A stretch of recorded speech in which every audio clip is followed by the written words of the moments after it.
A very good afternoon, bringing you the very latest from here at home and around the world this afternoon. This is Lunchtime News on News Fest. I'm Mahina Bongzo. We start off with a look at your headlines. Water levels drop at hydropower reservoirs. Human Rights Commission willing to investigate petrol problems faced by the public. And in sports, FIFA president warns that anyone found guilty of match fixing will face life bans. Minister of Power and Energy, Patali Champika Ranawaka, says that the water levels at the reservoirs used for hydropower generation have dropped to around 25%. The minister stated that since the water level at the Castlereagh Reservoir has dropped to 9% of capacity, providing electricity at night has proved to be problematic. Owing to the dry weather conditions affecting most parts of the country at present, hydropower generation has taken a massive hit. The Ceylon Electricity Board confirmed to News First that water levels at most reservoirs used for power generation are down to 25%. Minister Ranawaka noted that if the water levels continue to drop to the 15% level, it will come to a situation where hydropower cannot be generated. Water levels at the Lakshapana, Mausakale and Castlereagh reservoirs are very low at present.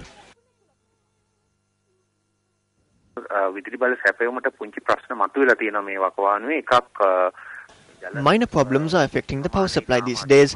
One is the reduced level of water. If we take our capacity into consideration, we have around 1,500 megawatts in our thermal power plants.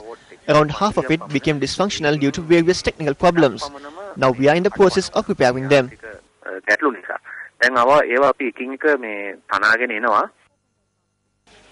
Under these circumstances, will power cuts be implemented? In the past, we had to implement power cuts when we completely ran out of water for power generation. However, due to the new thermal power plants, we believe we will be able to manage. We are trying our best to continue without power cuts. We have to maintain the capacity. In the past, there was no capacity. Therefore, we had to implement power cuts whether we liked it or not. But now it's not the same. Now we are trying our best to maintain capacity.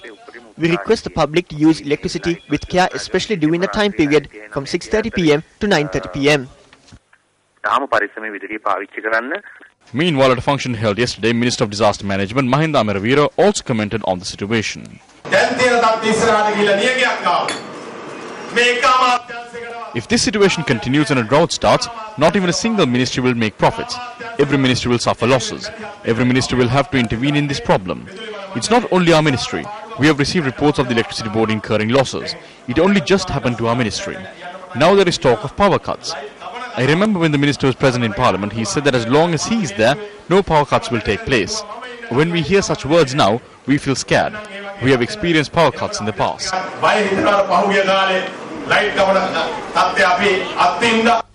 Meanwhile, the water supply for irrigation activities has also become a problem in light of the dry weather conditions that are prevalent.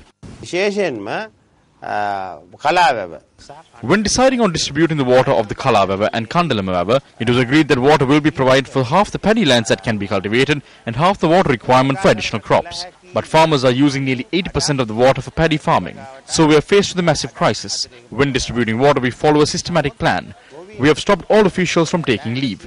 I think that if we don't receive at least 2 inches of rain this week, we know for a fact that we will face problems pertaining to these 65,000 acres.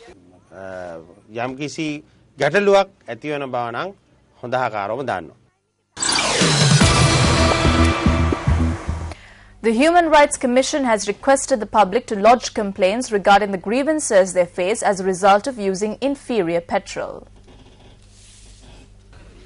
Its Secretary, Attorney at Law Nimal Punchiheva, said that investigations could be launched into the violation of fundamental rights by a state institution. Accordingly, Punchiheva said that complaints could be lodged to the Human Rights Commission at number 108 Barnes Place, Colombo 7 or by fax on 0112 694924. The crisis, any citizen complaint to the commission about it is violation of fundamental rights. So then that the relevant authorities is not doing proper way or not follow proper procedure and proper circulars. So then we can investigate that there are some violation of the fundamental rights. But up to now, we didn't receive any complaint of that citizen. Prime Minister D.M. Jayaratne says that the knowledge that is obtained through practical activities stands at a higher level than the knowledge that is obtained through books. The Premier expressed this view at a function organised at the Hardy Advanced Technical Institute in Ampara to mark the 60th anniversary of the Colombo Plan. Prime Minister D.M. Jayaratne attended a tree planting program that was organised to mark the 60th anniversary of the Colombo Plan. A group including General Secretary of the Colombo Plan, Dr. Patricia Yun Muachia, Senior Minister of Food and Nutrition P. Dayaratne and parliamentarian Sriyani Vijay Vikrama were present at the occasion.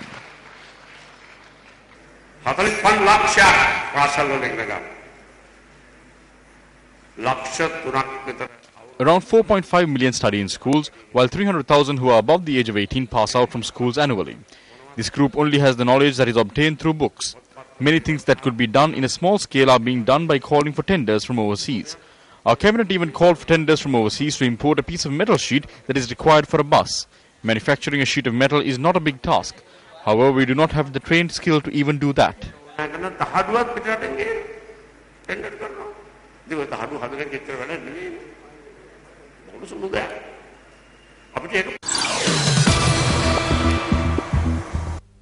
A group of residents in Kahawat staged a protest today over the mysterious murders of elderly women in the area. The protesters demanded that those who are responsible for the murders should be apprehended. According to our Ratnapura correspondent, the protesters had requested the authorities to deploy the army to provide security in the area.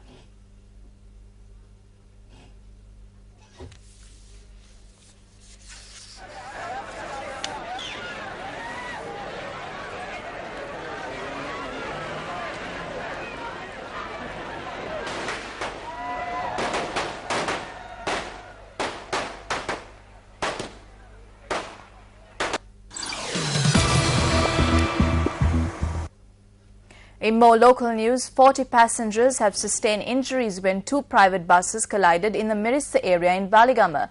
The police stated that the two buses which met with the accident this morning are long-distance buses.